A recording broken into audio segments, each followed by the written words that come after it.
Muito bem, boa tarde. 17ª aula do curso de foliações. E hoje a gente vai deixar por um momento a teoria birracional de lado e discutir um pouco de aplicações, algumas não tão recentes, né, da teoria de foliações em um estudo de questões de interesse da geometria complexa e da geometria algébrica. Então, eu queria começar lembrando a ferramenta básica, né, que é um teorema que todo mundo que estuda foliações talvez seja um dos primeiros que a gente aprende, né, que é o chamado teorema de Jonulu. Aqui eu peguei emprestado o enunciado que está no livro como enunciado no livro do Brunello, né? É um teorema que vale para foliações de codimensão 1 em ambientes quaisquer, mas aqui está enunciado para o caso particular de uma superfície compacta. E o que a gente considera é uma foliação nessa superfície, portanto, de codimensão 1, com um certo número de curvas algébricas invariantes. Então, se você tem esse número de curvas algébricas invariantes, o teorema nos diz que a F possui uma integral primeira racional. Eu vou esboçar a prova porque é muito simples, né? E ao mesmo tempo fundamental. E essencialmente são dois passos, são duas.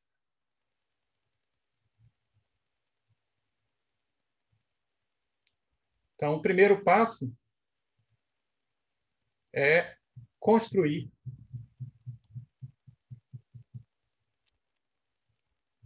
formas logarítmicas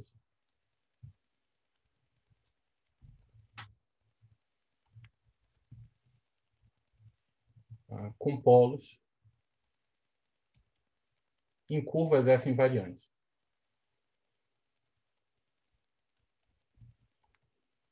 Se tiver em dimensão superior, é construir formas com polos em hipersuperfícies F invariantes. E como é que isso é feito? Bom, se eu tenho um D, um divisor reduzido, né, efetivo, que é a soma de K curvas invariantes, você pode olhar para a sequência exata, ω1 de x log D,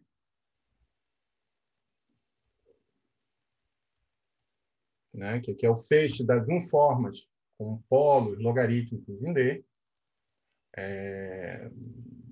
Tem uma questão um pouco sutil do que é uma forma logarítmica, como quando D não é cruzamentos normais. Aqui a gente toma formas logarítmicas no sentido mais forte possível. Então, é a soma de uma forma holomorfa com somatório de DFI sobre FI com coeficientes holomorfos. Né? O núcleo é ω1 de x. E a gente tem uma operação de resíduo que vai para a soma de igual a 1 TK de O CI chapéu, onde CI chapéu é a normalização de CI.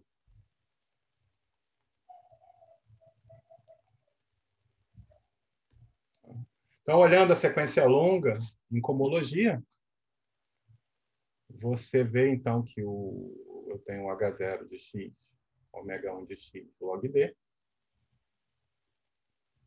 indo para C a potência K.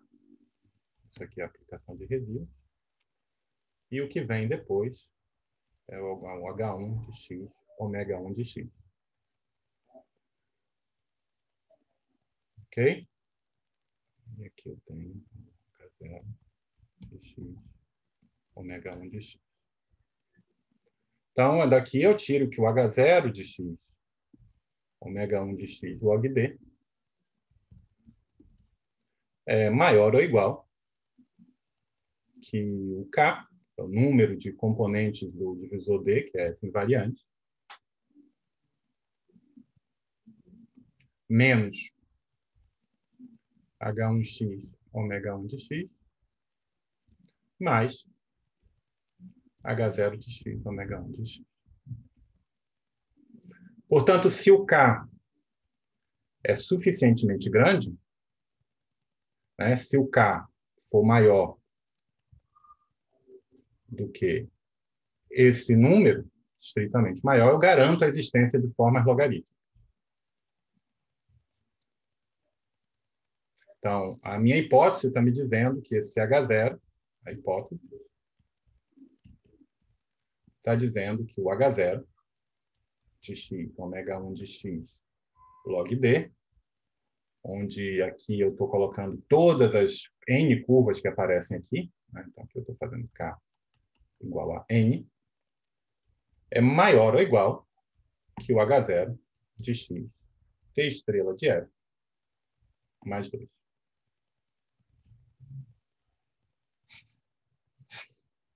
Bom? Muito bem. Esse segundo passo é construir. Bom, na verdade, tem um terceiro passo que a gente vai entrar, construir formas logarítmicas se anulando em F. Definindo F. Aí a observação-chave é que se D é um divisor F invariante, então eu tenho um mapa de ômega 1 de x D em H0 de x T estrela F. Porque aqui são formas logarítmicas, não são holomorfas, e aqui são formas holomorfas ao longo das folhas. Mas o ponto é que se eu tenho polos simples ao longo de uma curva invariante, quando eu contraio essa forma com um campo tangente à foliação, me dá uma seção holomorfa. Então, isso garante que esse mapa está bem definido, não vai ter polos na imagem, né? Então, ao restringir uma forma logarítmica com polos ao longo de uma curva invariante, ela vira uma seção do canônico da foliação, que é holomorfa. E a minha hipótese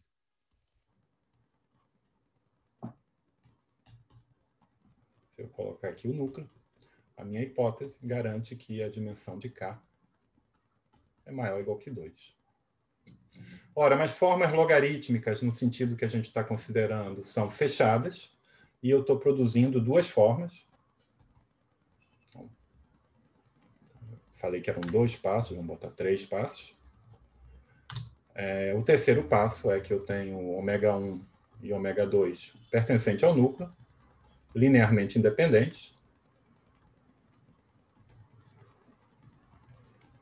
E se pertence ao núcleo e elas definem a mesma foliação, elas têm que diferir por uma função meromorfa e que não é constante, e tomando a diferencial, isso dá zero, igual a dH de ômega 2. Tá? Esse último passo aqui, na verdade, é um argumento clássico que eu acho que a primeira vez foi observado por Castelnuovo de Francis. E primeiro e segundo passo, no caso particular que x é o espaço projetivo, é um argumento que é, claro, formulado em outras formas, mas que remonta a Darboux, é mais antigo ainda. Então, a contribuição do Jonulu foi fazer com que o teorema fosse válido para qualquer variedade Keller compacta e incorporar no argumento de Darboux esse argumento do Castelnuovo de Francis. Esse teorema vale de uma simplicidade grande, né? E ele vale, cabe observar que ele vale, claro que com uma cota ligeiramente diferente, ele vale para qualquer x, variedade complexa, compacta e F foliação de codimensão 1. O primeiro a provar nessa generalidade foi o Etienne Gies. A prova do Jonulu tinha algumas hipóteses desnecessárias sobre a degeneração da sequência de Froelich. Muito bem. Então, isso é um corolário que vai ser o importante para a gente. Se eu tenho F, uma foliação, com infinitas curvas invariantes, infinitas foliação em superfície projetiva X com infinitas curvas invariantes,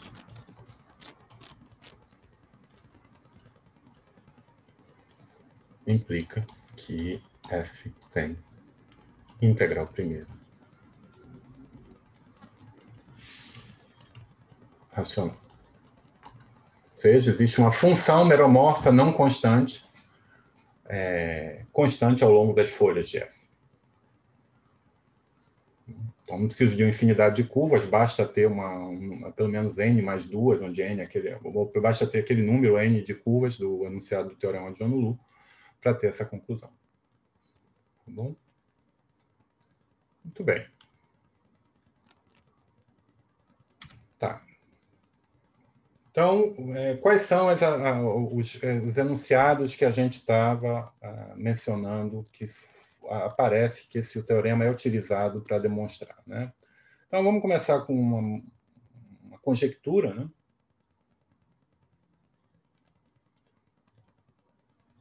A conjectura de Lang diz o seguinte: ela pode ser enunciada num contexto bem mais geral, mas vamos nos ater para superfícies. Então, seja X uma superfície projetiva complexa, né? De tipo geral.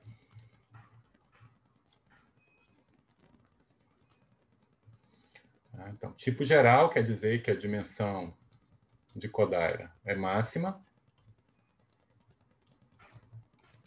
que é a mesma coisa que dizer que existe um N tal que a aplicação definida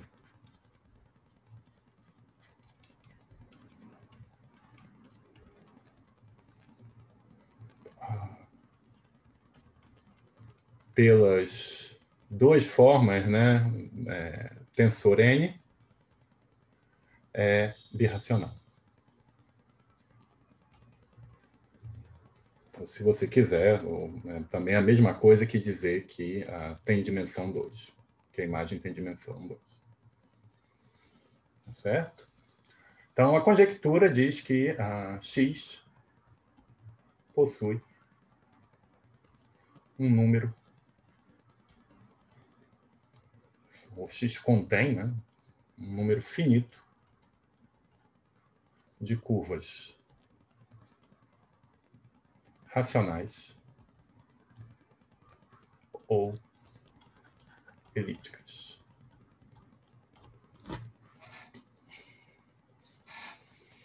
Certo? Então, a ideia, né, um pouco a extrapolação do que acontece no caso de curvas, né? Curvas de tipo geral são aquelas de gênero maior ou igual que 2, onde a dimensão de Kodaira é igual a 1, e essas são recobertas pelo disco. Um teorema de uniformização para variedade de tipo geral até fora de questão, tem muitas superfícies de tipo geral que são simplesmente conexas, então não dá para sonhar que vão ser recobertas por alguma coisa parecida com disco. Mas você pode sonhar que elas herdam alguma propriedade de hiperbolicidade, né? Alguma coisa no espírito do que acontece para curvas. E isso é uma dessas formulações. Talvez essa é a conjectura dessa. Tem toda uma teia de conjecturas, né? Diferentes, mas que essa aqui talvez seja a versão mais fraca. Você pode ainda ter uma versão um pouco mais precisa, que você diz que quando você olha para curvas de gênero limitado, numa superfície de tipo geral, então elas formam são uma união finita de famílias de curvas desse tipo. Acho que para o nosso propósito essa versão já é geral o suficiente, já é interessante. E mesmo essa versão, mesmo que eu esqueça curvas elípticas, ela é bastante aberta. Tá? Então, não se sabe, por exemplo, esse enunciado para uma superfície de grau 5 em P3. Não se sabe se isso é verdade ou não. O teorema, talvez um dos teoremas mais fortes nesse sentido, é do final da década de 70, e é um teorema do senhor Bogomolov.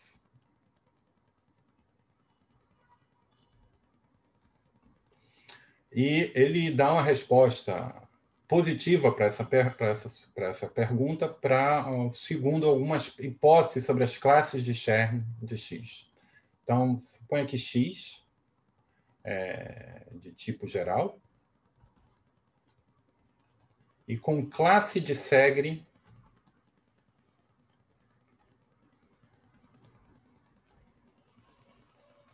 positiva. Então, isso é simplesmente um nome bonito para dizer que C1 ao quadrado de x menos C2 de x é maior que zero. Lembra que o C1 de x é o C1 do Tx, CI de x é o CI do Tx. Bom? Então, conclusão é que x possui um número finito de curvas racionais ou elípticas. E vale também aqui aquela versão mais forte, ele mostra também que se eu olhar para as curvas de gênero G contidas em X, então elas formam uma família limitada. Vai ser parametrizada por um número finito de famílias. Não precisa, você pode ter várias curvas de gênero G, né, mas elas vão ser todas descritas por um número finito de famílias.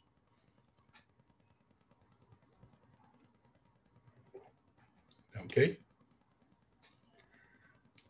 E, como vocês vão ver, esse teorema é uma consequência quase. Bom, tem várias ideias envolvidas, mas uma ideia-chave é o teorema de João-Lu.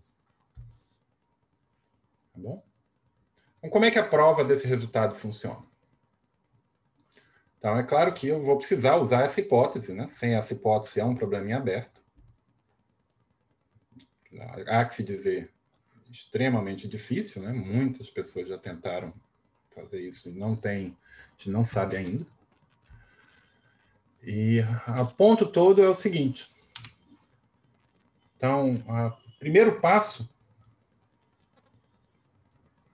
para provar esse teorema é Riemann-Roch.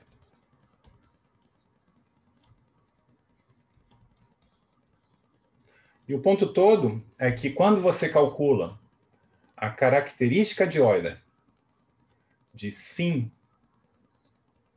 K ômega 1 de x, isso vai crescer como K ao cubo, o termo dominante, o termo de K ao cubo vai ter aqui como coeficiente, a menos de constante, C1 ao quadrado menos C2.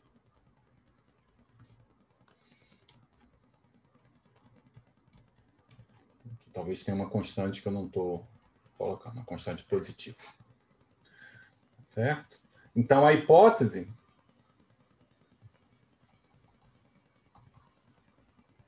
garante que de 5K ômega 1 de x é maior que zero. Eu só vou usar maior que zero. Na verdade, a gente consegue um exagero que é maior do que K ao cubo. Cresce muito rápido para qualquer K suficientemente grande.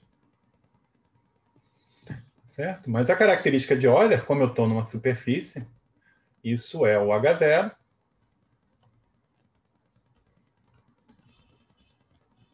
menos o H1, mas se eu estou só interessado numa cota superior, eu posso ignorar o H1. Vamos escrever ele aqui. Mais o H2.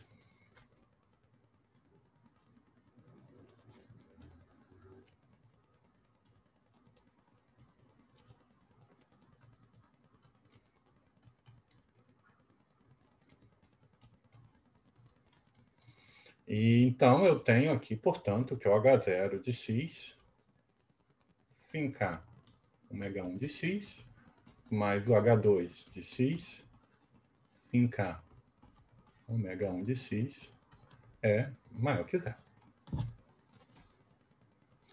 Certo? Agora, esse sujeito, o 5K de ômega 1 de x, ele é isomorfo a 5K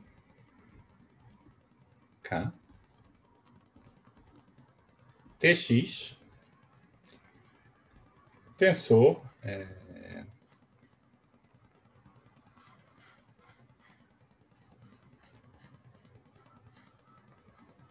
Kx menos K, né? Ômega 2 de x tensor menos K. Certo? Agora, então, eu posso aplicar a dualidade de Serre.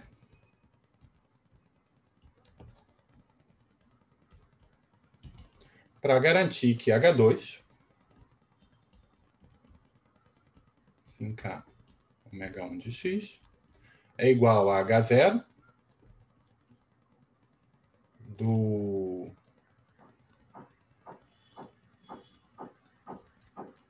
Kx tensor 5K Tx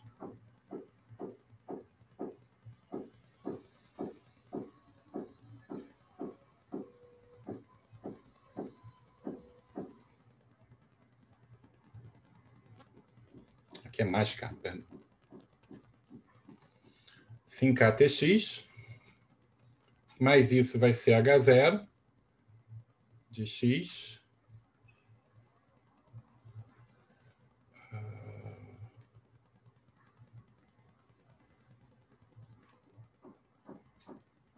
k ômega 1 de x, tensor Kx,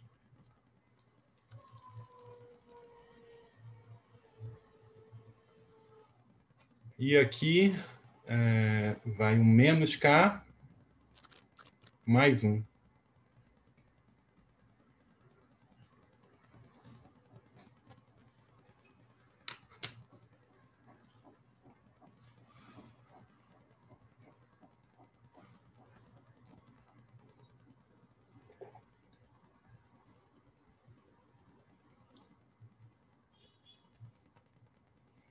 Certo isso?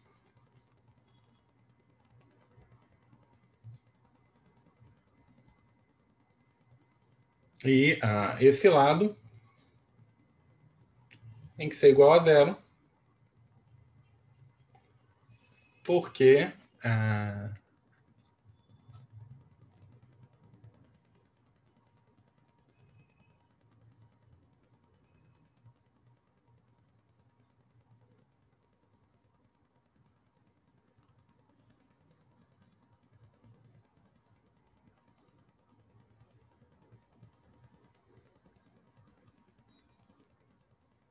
o grau do Kx, né? Kx é um divisor big, e aqui eu estou permitindo menos K. Mas eu estou confuso.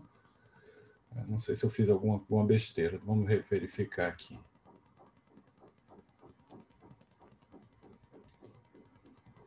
K de ômega 1 de x. É isso que eu quero calcular. Então, na verdade, eu quero fazer isso.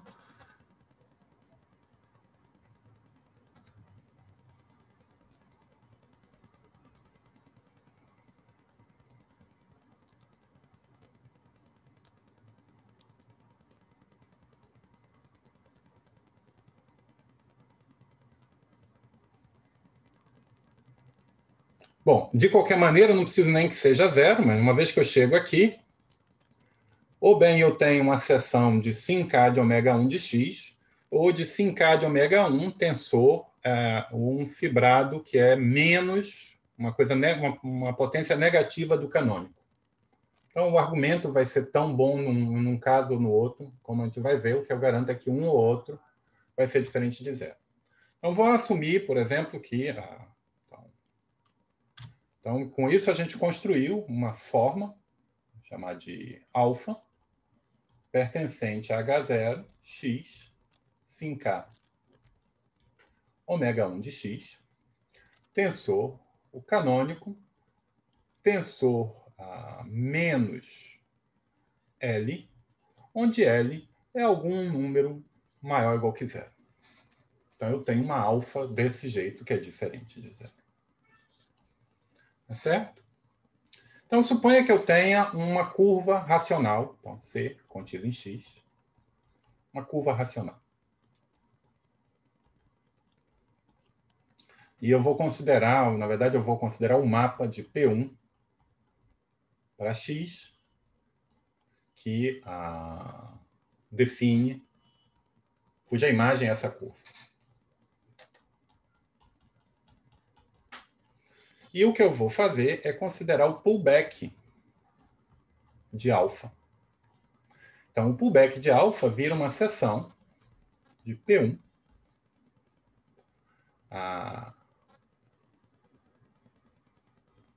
ômega, sin k, ômega 1 de P1, tensor e estrela de kx menos zero. Isso eu devia ter falado desde o início. Não há perda de generalidade em supor que a x é minimal. Ou seja, que não tem curvas menos 1, ou que é a mesma coisa que dizer que o kx é nef. Tá bom? Agora, esse sujeito, em sin k de P1, é um OP1 de menos 2K. Como eu estou assumindo que Kx é nef, esse sujeito é um OP1 de alguma coisa negativa.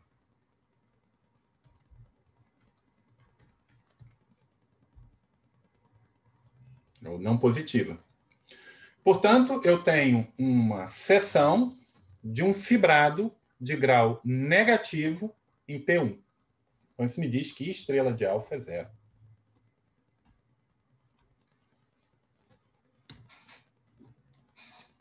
Porque todo mundo aqui é negativo, eu não posso ter uma seção não nula. Mas o que isso quer dizer? Bom,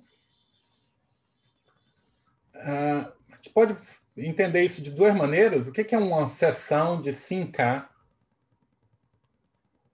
ômega 1 de x? Uma seção daqui é um produto, na verdade, localmente, fora de um discriminante. Eu posso escrever, fora de uma hipersuperfície, eu posso escrever seções localmente desse objeto como localmente em torno de um ponto genérico. A minha forma alfa, né, é alguma coisa do somatório AIJ, DXI, DYJ. E se eu estou num ponto genérico, isso pode ser escrito como um produto, localmente, de K1 formas. E I estrela de alfa é o produto de I estrela de ômega I. Então, essa seção alfa, o que ela está definindo em X é uma multifoliação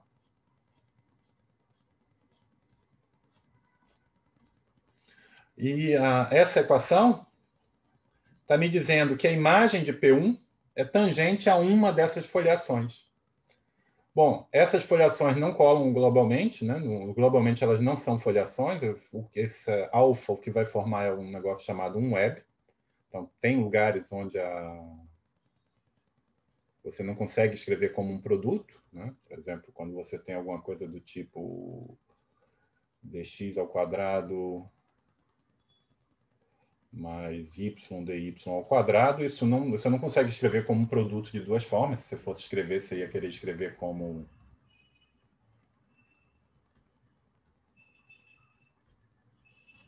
Então, você tem que fazer um recobrimento ramificado para poder fazer essa escritura.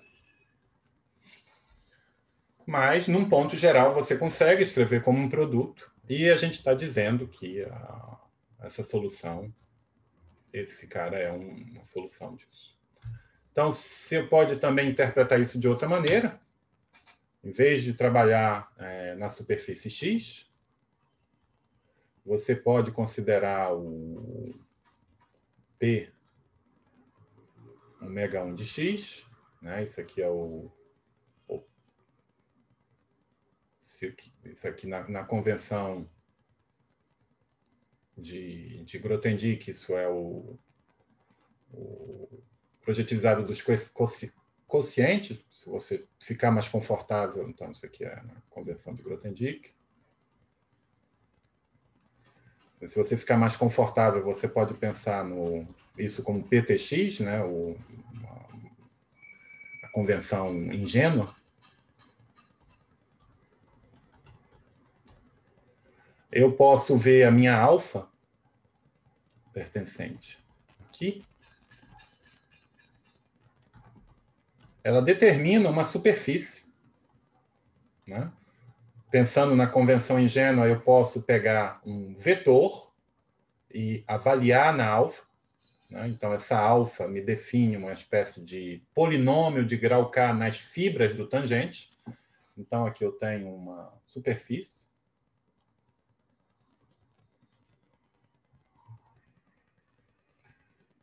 Que vai ser LA1 com L menor ou igual que K. Né? Dominando o K1, porque ninguém está falando que esse polinômio nas fibras ele é irredutível, podia ter componentes múltiplos, a gente produziu ele com Riemann-Roch, a gente não sabe qual é a pinta que ele tem. Mas a gente tem, de qualquer maneira, uma superfície aqui determinada pelo anulamento desse cara, né? Seriam os V's pertencentes a Tx, tal que alfa V igual a zero. Então, vai ser uma superfície singular, esse recobrimento, em geral, vai ser ramificado, mas quando você tem aqui no PTX, você tem uma forma de contato, né, que coordenadas locais, alguma coisa do tipo dy menos p dx, né, p, a coordenada dy sobre dx, que é a coordenada na fibra.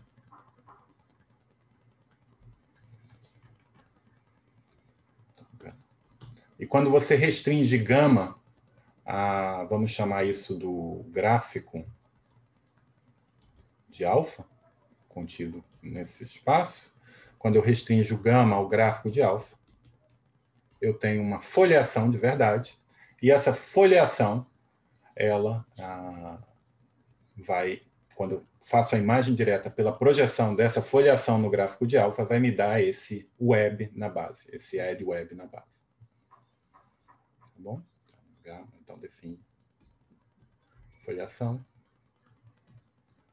que projeta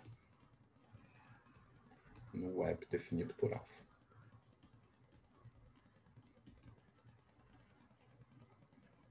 E se eu tenho um mapa da minha curva, né, que no caso era P1,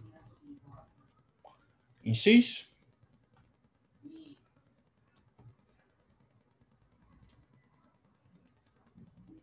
eu posso levantar esse mapa, que é simplesmente tomar a derivada de I, né? Eu vou mandar no ponto na reta tangente, e essa I linha de P1 vai se estrela de alfa é igual a zero, e linha de P1 vai ter imagem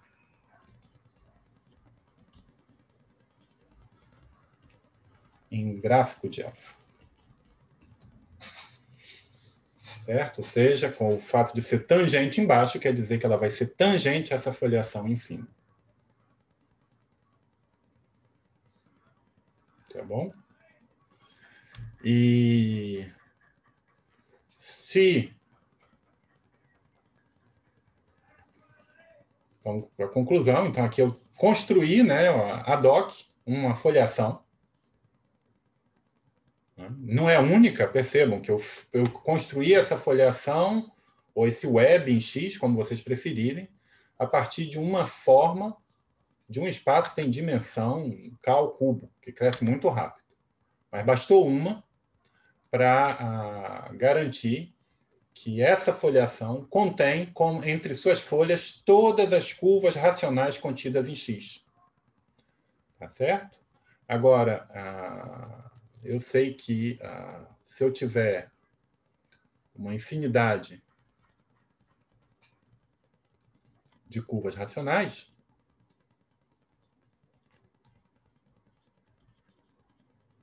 então isso quer dizer que gráfico, ou gama, restrito a gráfico de alfa, ou melhor, gama restrito a uma componente irredutível.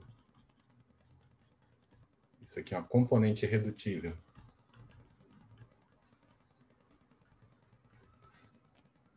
Tem infinitas folhas algébricas. Infinitas curvas racionais como folhas. Bom, deixa eu escrever isso no outro slide, que já está uma bagunça aqui, né? Então, se X contém infinitas curvas racionais,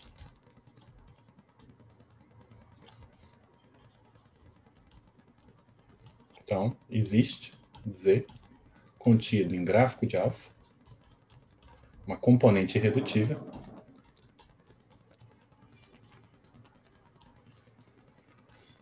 tal que alfa restrito a Z define uma foliação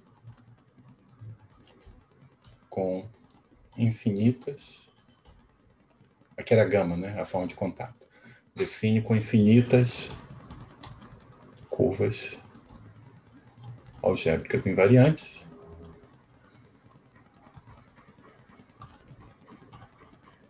tá bom? Então, o teorema de Johannes-Lu implica que essa foliação, então, é uma foliação por folhas algébricas, então gama restrito a Z tem integral primeira.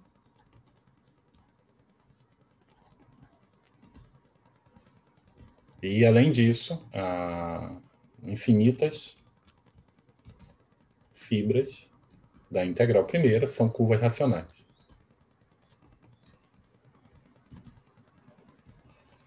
Bom, então, você pode resolver a singularidade de Z e resolver os pontos de indeterminação de π, tudo que você precisar. E aí, o que você acabou de construir? Você acabou de construir uma, digamos, Z tilde, alguma coisa birracional a Z, que vai ser uma variedade munida de uma fibração racional e de uma aplicação em X que domina, que é sobrejetiva. Mas isso é uma contradição. Você não pode ter uma família contínua, né, de curvas racionais passando por X, porque se for assim, você sabe que o grau do... Quando eu tenho o φ estrela de Kx vezes uma fibra, vai ser igual vai ser negativo, contradizendo o fato que Kx é nef.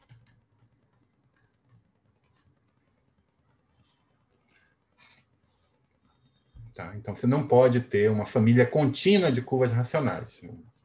O ponto todo é que, em princípio, a gente não sabe excluir uma família discreta, mas esse argumento do Bogomolov, né, primeiro usando Riemann-Roch para construir uma equação diferencial, depois Johannes-Lu para colocar essas soluções algébricas todas numa família contínua, permite a gente chegar na contradição. Então, você sai de uma infinidade discreta para uma infinidade contínua, e aí é fácil de resolver o problema. E olhando direitinho o que foi feito, vocês podem ver que o único lugar, o ponto inicial onde se usa, que é racional, é aqui. né? Justamente para garantir a anulação. Mas, no caso geral, o que você vai conseguir fazer é o seguinte: você vai conseguir dar uma cota para o grau em função do gênero, mais ou menos no espírito do que a gente discutiu na aula passada, ou talvez o que está na aula passada é no espírito desse tipo de coisa.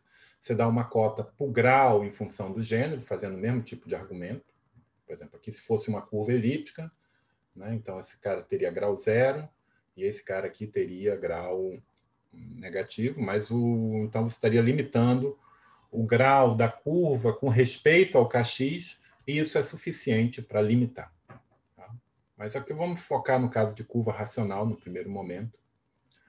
E, por exemplo, para tratar curva elíptica, é bom garantir que aqui eu tenho alguma coisa positiva, então o que você faz é uma conta de Riemann-Roch um pouquinho mais delicada, em que você, em vez de calcular isso, você calcula isso, tensor amplo, mas você ainda consegue produzir um anti-amplo, você ainda consegue produzir muitas seções e fazer esse tipo de argumento.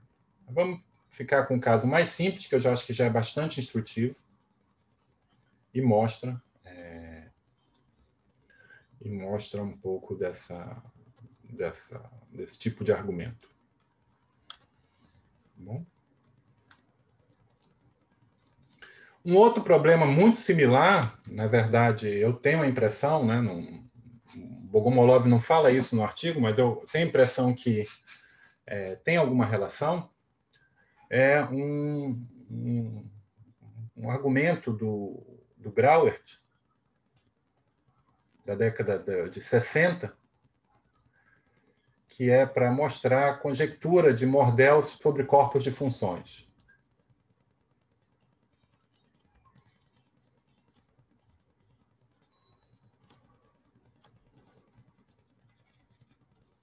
O que é isso? Né? Então, você tem essa conjectura de Mordell, né? Não sei se vocês lembram. A que eu estou me referindo é que se eu pegar uma C, uma curva de gênero G maior ou igual que 2, e vamos supor que ela é definida sobre Q, podia ser um corpo de número qualquer, então C possui um número finito de pontos racionais.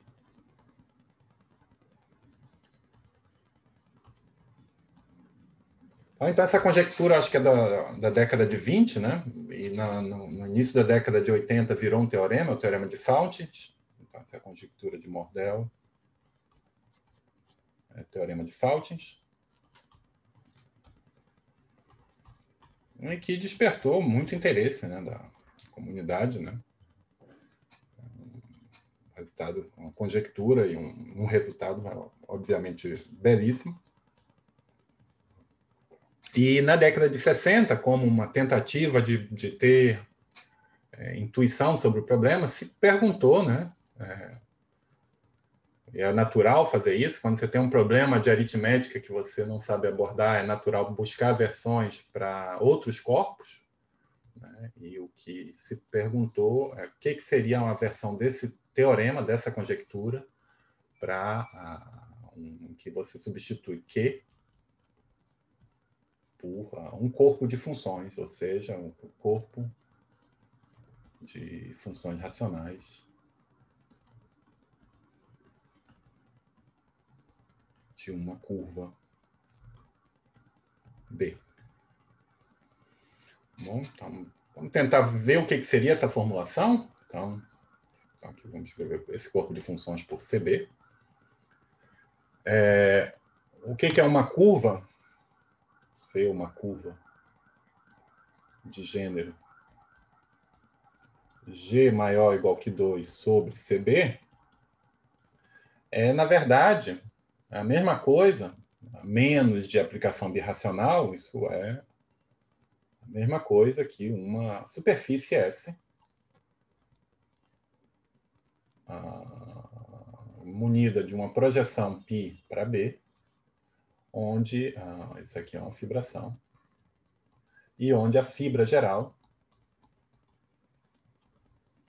vamos botar aqui gênero geométrico para não ter confusão, né, que é o gênero sobre o fecho algébrico, é uma fibra geral, é isomórfica, é uma curva de grau ou de gênero G. Tá bom? E o que seria um ponto racional? Bom, um ponto racional na verdade, é a mesma coisa nessa tradução que uma seção.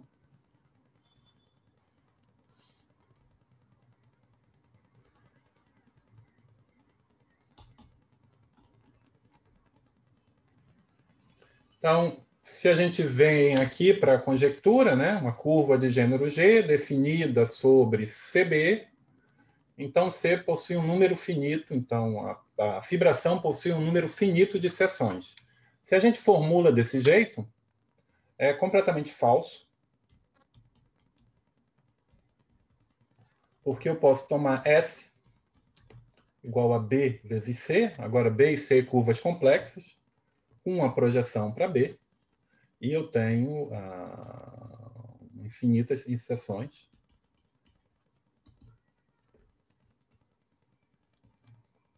E como é que são essas seções? São simplesmente um mapa que vai de B para S, que manda B em B vezes C. Então, eu tenho sigma C, eu simplesmente mando isso. Então, aqui eu tenho uma infinidade de seções, uma para cada ponto de C, então não parece ser muito interessante. Ao mesmo tempo, se você pensa em seções não constantes,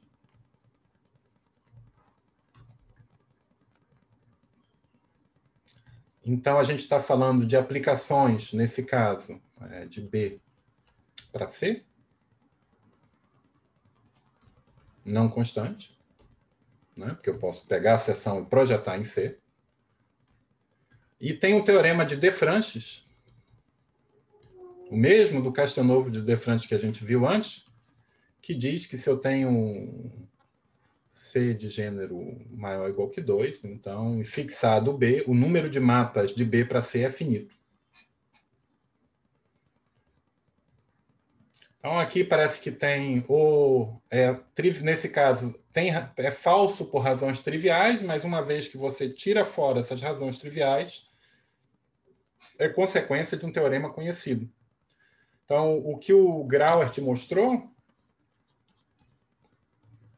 e foi mostrado mais ou menos ao mesmo tempo pelo Manning, mas com provas independentes e diferentes, é que se eu tenho uma fibração π de S para B, não isotrivial, ou seja, o tipo analítico das fibras varia, e de gênero G maior ou igual que 2, então π possui um número finito de seções.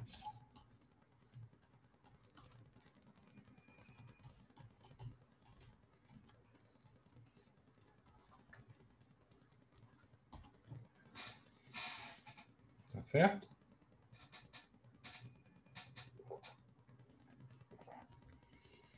E o que isso tem a ver com o que a gente está falando? Né? O que tem a ver com o teorema de Bogomolov ou o teorema de Joannou? É que, na verdade, a prova do Grauert é incrivelmente próxima dessa estratégia do Joannou.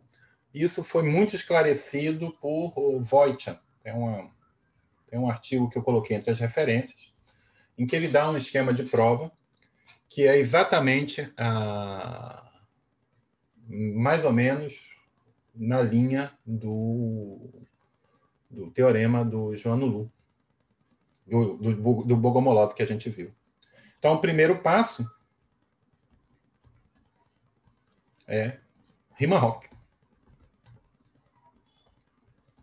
E Riemann-Roch para o quê? Para produzir uma folhação interessante, aí, uma equação diferencial interessante. E aqui o que ele vai olhar, vamos pegar uma curva.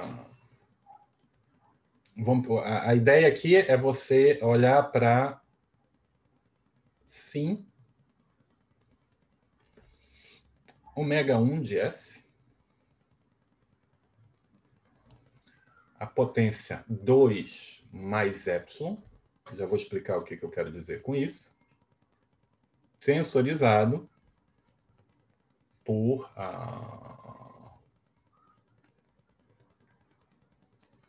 Ks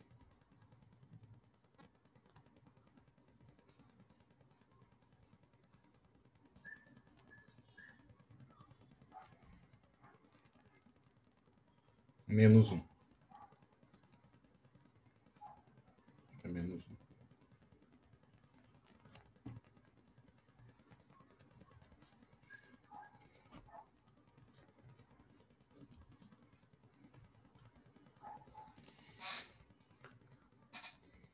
Certo? Bom, aqui é claro que a gente quer fazer contas assintóticas, então o que a gente vai fazer, em vez de 2 mais epsilon, a gente vai botar um n, de modo que n vezes epsilon vai ser um número racional pequeno, e a gente vai querer que n vezes epsilon seja inteiro, e aqui eu vou botar menos n. Tá bom? Então, isso é um fibrado de posto 2 mais epsilon, n mais 1 sobre S. E eu posso ver também isso como um fibrado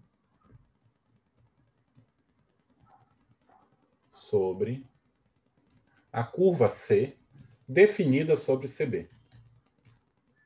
Então, eu posso aplicar Riemann-Roch para curvas para produzir seções desse sujeito quando a n é grande. O problema é que você vai produzir essas seções sobre o corpus de função da base, mas isso, se você traduz aqui para S, quer dizer que eu vou conseguir produzir seções para esse sujeito vezes π estrela de um amplo. Então, você consegue mostrar que o H0 dessa coisa é diferente de zero. E, novamente, eu vou precisar apenas de um H0. Só preciso de uma seção. Então, vou produzir... então, eu tenho uma forma, ω, pertencente a H0, S, sim 2 mais epsilon n, ω1 de S, tensor ω2 de S, tensor menos n, tensor π estrela de A, onde A é um divisor amplo da base, que eu não estou me importando com ele, mas eu tenho essa seção diferente de zero. E perceba que, como no caso anterior, está definindo uma equação diferencial. Bom? Agora, suponha que eu tenho uma seção. Eu estou aqui com S, S para B, e agora eu estou pegando uma seção sigma de B para S. E o que eu posso fazer?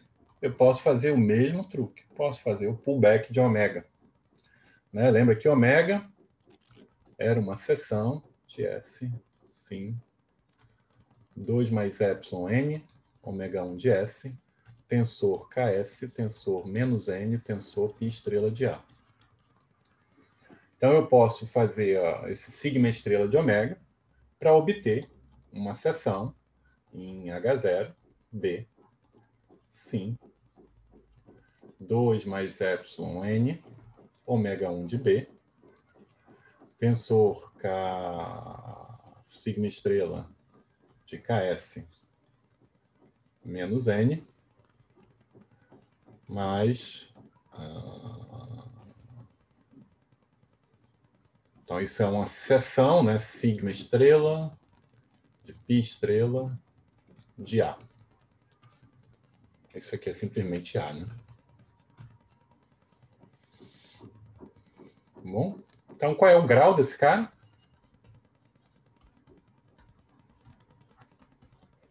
O grau desse sujeito é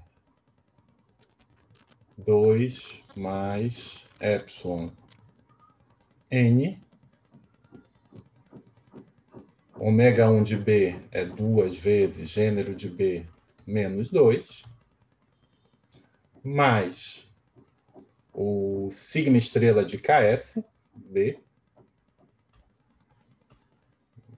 é um grau, então aqui é menos N, isso, mais uma constante que vem desse A. Tá bom? Então, isso é... Eu sei que isso é maior ou igual que zero.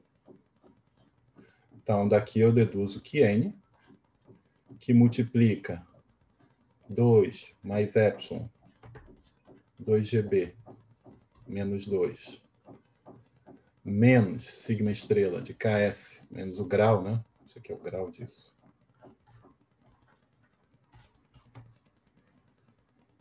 Mais O de 1, maior que zero. Portanto, eu tenho que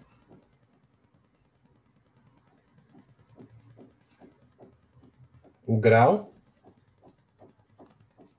de sigma estrela de K é menor ou igual do que 2 mais epsilon, 2 vezes o gênero de B menos 2, mais uma constante. Bom? Mas isso está me limitando esse grau, né? Isso aqui é a interseção de K vezes a seção, vezes sigma B. Então, eu estou limitando o grau da interseção de K vezes sigma B, e a gente pode assumir, sem perda de generalidade, fazendo mudanças de base, que, na verdade, a minha base tem gênero qualquer e que minha superfície é de tipo geral. Ou, pelo menos, que eu fiz aqui uma escolha, né? Eu fiz... tem a parte da conta que eu não fiz, que é essa parte de Riemann-Roch, e, essencialmente, a única coisa que você precisa para o Riemann-Roch funcionar é que esse fibrado, restrito a uma fibra, né, coincida com o canônico da fibra. Então, eu poderia, por exemplo, pegar o canônico relativo, em vez de trabalhar com esse, eu poderia trabalhar com ômega 2S menos a π estrela de ômega 1B dual, que talvez tenha propriedades melhores e mais naturais. E a única coisa que eu preciso é o comportamento dele na fibra. Eu posso corrigir esse fibrado para garantir que esse sujeito aqui é essencialmente amplo. Tá bom? Teria que também contrair curvas menos 1 dentro de fibra, mas só um detalhe. O ponto todo é que esse fibrado vai ser positivo, e eu limitar o grau da seção com ordem positiva garante que ela vai pertencer a uma família limitada. Se eu fixo um divisor amplo e calculo as curvas que têm grau limitado com aquele divisor amplo, isso está em uma família limitada. Bom? Então, isso permite que, se sigma estrela, aqui eu estou assumindo que é diferente de zero, então a conclusão é: se sigma estrela de ômega é diferente de zero, então a sigma B para S pertence a uma família limitada. Certo?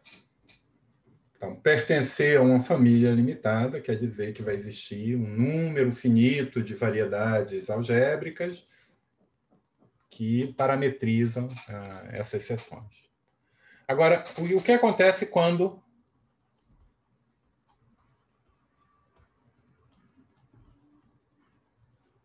sigma estrela de ômega é igual a zero? Novamente, é o mesmo argumento que a gente fez anteriormente. Esse ômega está me definindo um web em S, e se esse web tem uma infinidade, se eu tenho uma infinidade de seções, então vai ter uma componente irredutível, blá, blá, blá, blá, blá, blá, que vai ter integral primeira, e, novamente, o teorema de Joanolu nos diz que a sigma B para S também pertence a uma família limitada. É um dos elementos de uma integral primeira.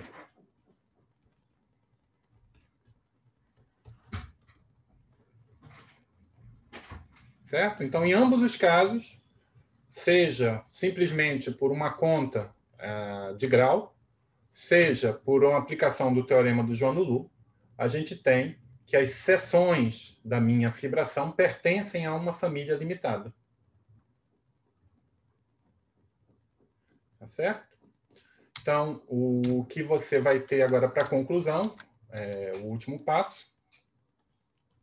Até agora, perceba que eu não usei. Claro que eu não expliquei completamente aqui essa questão da amplitude, o que eu estou realmente está em voga aqui, mas nada disso utilizou de forma essencial a não isotrivialidade da minha fibração.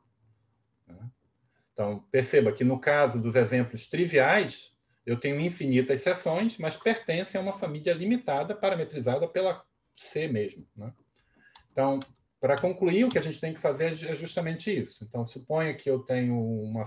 Basta que se eu tenho se as minhas seções pertencem a um número finito de famílias, basta mostrar que cada família dessa tem dimensão zero. Né? Então, suponha que uma dessas famílias tem dimensão positiva. Isso quer dizer o quê? Quer dizer que eu vou ter uma variedade T, quase projetiva, ou afim, mesma curva, e uma aplicação B, indo, talvez aqui seja mais seguro a gente dizer que é simplesmente uma aplicação racional para S. Né? Aqui eu tenho B. Então, aqui eu vou ter sigma, uma seção universal, né? Parametrizada por T, tal que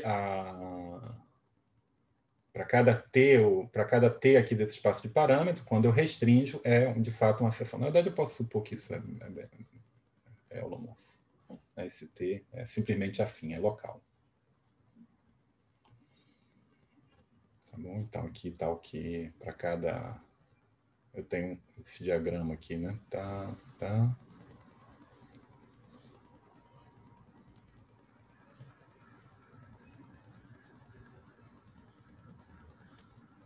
E aqui... Isso. Aqui eu tenho as seções triviais, né? Acho que está claro o que eu estou falando, né? Então, eu tenho um parâmetro T, eu tenho B, eu tenho aqui a minha fibração, eu tenho a identidade, eu tenho aqui a minha fibração para B, e eu estou falando que para cada horizontal eu estou vindo numa seção.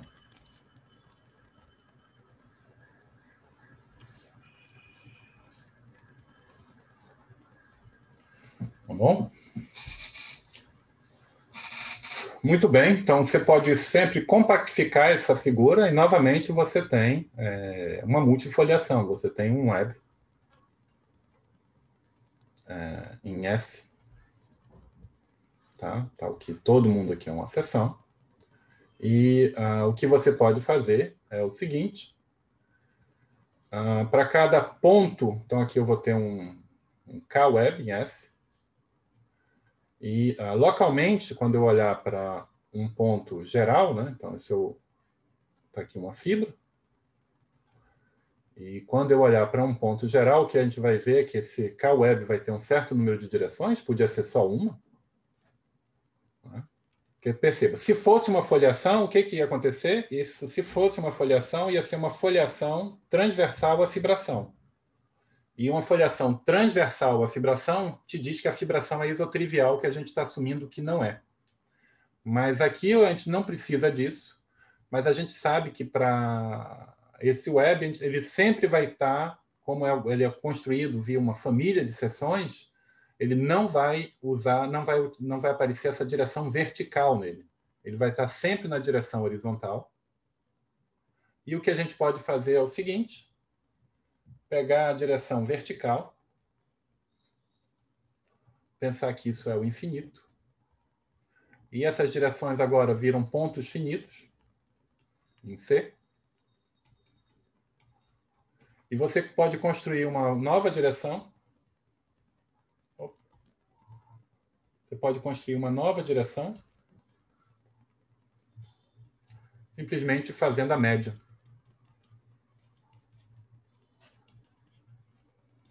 Então, isso aqui é uma construção da geometria afim, isso aqui é o baricentro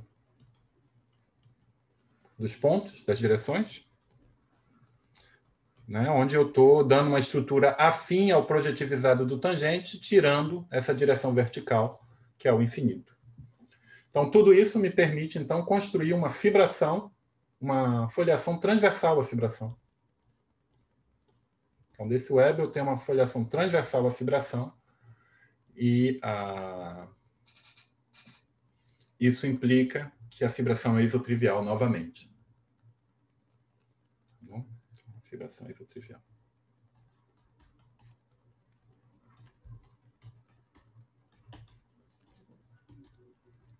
Isso é uma contradição com a hipótese que a gente tinha, então você tinha um número finito de seções. Certo? E vocês percebam que eu quis mostrar é que, na verdade, esse resultado precede essa não é a prova do Grauert, tá? Essa parte aqui é a prova do Wojciech, que é uma das referências que eu coloquei. Né? Mas vocês veem que é muito parecida com o que está a estratégia do Bogomolov. E depois, para concluir, tem várias maneiras. Esse é um argumento simples, talvez não tão fácil de formalizar, né, todos os passos, mas que dá uma ideia geométrica do que está acontecendo. Bom? Muito bem. E qual é para onde isso foi, né? Então, o argumento o teorema do Gauss é do final da década de 60. O teorema de Bogomolov é no final da década de 70. E mais ou menos, acho que mais ou menos na mesma época, década de 70, não sei exatamente em que ponto, apareceram generalizações daquela conjectura do Lang, né, que é o trabalho do Green-Griffiths.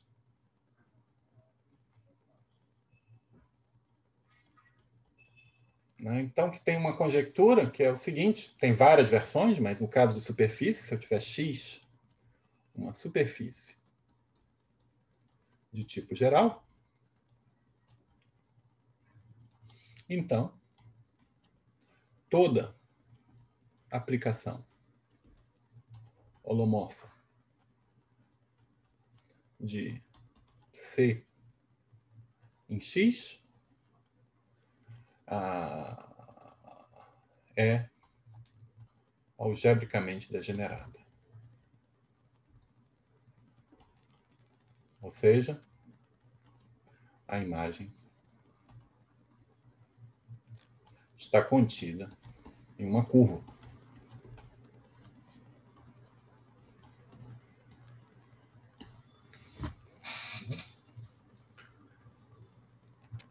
E eles traçaram uma estratégia para provar esse tipo de resultado.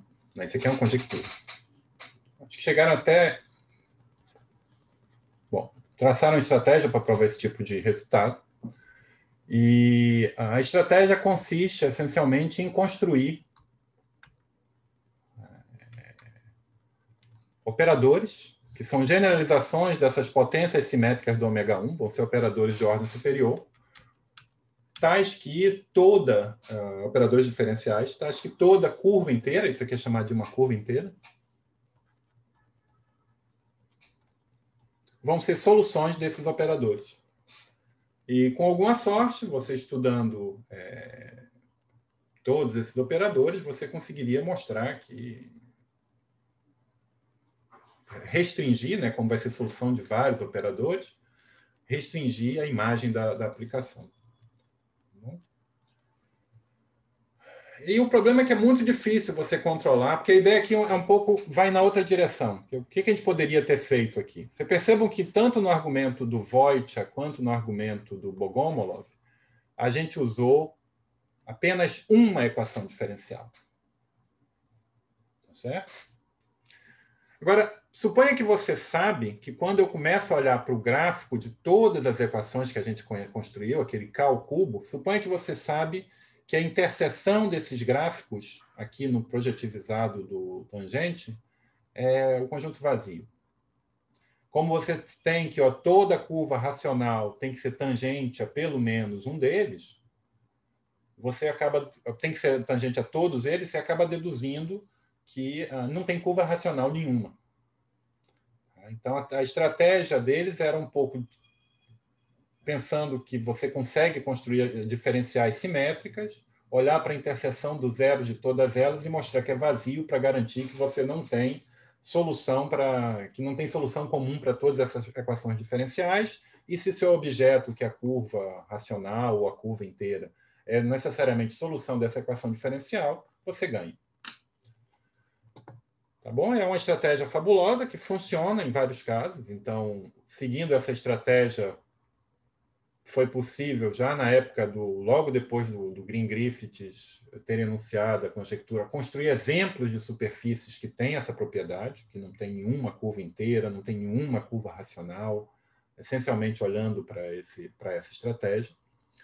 Mas ela não pareceu, na época, ser suficiente para tratar uma classe geral, uma classe de superfícies. Né? Sempre ou eram exemplos específicos, ou eram resultados do tipo, para uma superfície suficientemente geral, uma tal e tal família, vai valer isso. E acho que o argumento do Bogomolov é o primeiro que funciona para o Lang e para um caso que essa conjectura tem que ser vista como uma generalização da conjectura do Lang. É o primeiro argumento que funciona para uma classe geral de superfícies. Claro que você tem que botar aquela hipótese, mas e essa conjectura de Green-Griffiths, essencialmente o caso principal conhecido é o caso demonstrado pelo McQuillan, é que se C1 ao quadrado de x menos C2 de x é positivo, mais x de tipo geral, então toda curva inteira é algebricamente degenerada.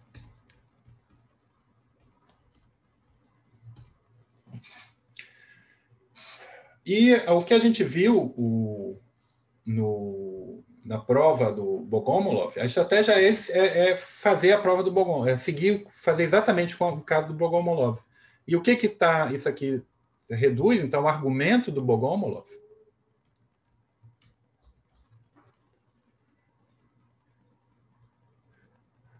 reduz ao seguinte: eu vou ter, então, uma outra, a partir de x, eu vou produzir uma outra superfície que vai dominar x, e uma foliação em y, né, vinda justamente daquelas diferenciais, tal que a minha curva inteira, qualquer curva inteira, se levanta em uma curva inteira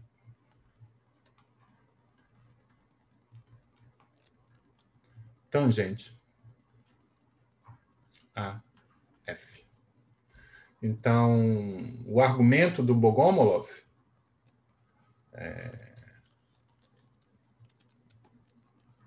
mostra que, para mostrar esse teorema, estrela seria uma consequência de um teorema que diz que se eu tenho y de tipo geral, f, uma foliação em y, e f de C para y, a curva inteira tangente a f, então f é degenerada, é algebricamente degenerada. Está contida, a imagem está contida numa curva. E é isso que o Macquillan mostra.